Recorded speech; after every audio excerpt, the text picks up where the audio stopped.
I'm Sandhara Athukorala. I'm a fourth year medical student at the Faculty of Medicine, University of Colombo, and I'm the secretary of our Catholic Students Movement in the faculty.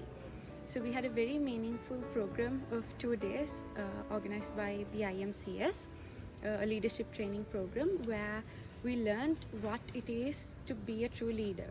So I believe that as Catholic students, we all have a calling, and we were reminded of the responsibilities and the duties that we have towards society as a Catholic student, as a student leader.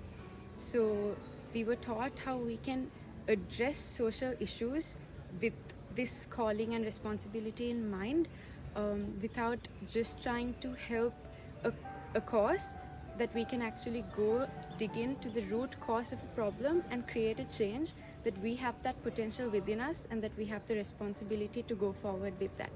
So I believe that we gained a lot out of this program. We were reminded of a lot, and we were given a large scope through which we can plan out our actions and do much more as a Catholic student leader and as a community of Catholic students.